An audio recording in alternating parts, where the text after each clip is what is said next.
Hello, and thank you for watching Accelerate with Nerdio. In this video, I'm going to walk you through our white labeling features in the Nerdio Admin Portal. As always, please check the video description for any links or updates, and definitely check out help.nerdio.net for additional information. So our agenda today is we'll just quickly talk about any prerequisites before walking into the white labeling features, and I'll do a quick demo of the white labeling application. And so prerequisites, these are pretty simple. You're going to want to have any company image files that you might use for the white labeling, as well as any contact information that you guys might want to get out there. And you'll see what that means as we go through some of these fields. So if we look here at the Nerdio Admin Portal, I'm at the primary accounts page. I'm going to go to settings. I'm going to go to white label.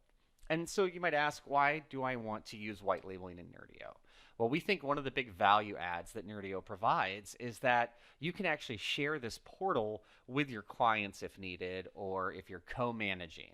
And you can restrict people's settings right to a single account so they don't have to see everything. But maybe you don't want Nerdio branding on this when you're making this, facing external of your organization. So you can take our branding and have it removed with your branding. And so what that looks like is right here, you would turn on white labeling. The first two important things to look at, logo, favicons, right? So the logo is going to be what appears right here, and the favicon is actually what shows up at the top of your web browser, right? So you can upload files to replace those. Next, we see app name, right? So this is going to allow you to replace the Nerdio name with your company's name. And then when we think about the abbreviated name for the portal, this is allowing you to replace this little three-letter piece right here, right? So if you put, let's say ABC, this will eventually update to say ABC admin instead of NAP, right? If people don't know what NAP or Nerdio is, then that's not going to make sense to them. But if you put in your company abbreviation, then that adds that additional branding to it. Color is the next thing, right? So let's look at some of these colors that are in place here. We've got the borders, or kind of these outlines. That's going to be this brand color. We can swap that. And then the tint color. This is going to be from some of the drop downs, things like that. And I'm just grabbing some random colors. We'll see. Yeah, see that's changed that highlighting color now.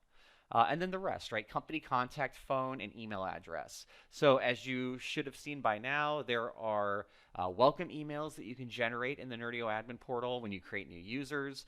These can be placed inside those, right? So they know exactly where to contact you and what phone number to use, as well as URLs that can be used for your help center. And then if we look at this public domain prefix, this is for white labeling of the website that can be used, right? You normally log in at app.nerdio.net. Well, we can work with you to set up a .adminportal.pro address that this can be accessed from. And so this is where you would start to set that public prefix before adminportal.pro. And then we've got a couple other options here. You can set up where cost estimator leads get generated to, and also the login screen background.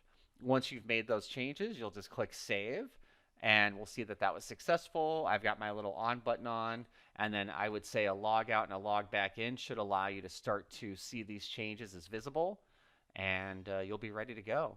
So again, white labeling in the Nerdio Admin Portal, very easy. We've got a great article on it, and definitely check that out. And if you want to find further information, go to help.nerdio.net. Have a great day.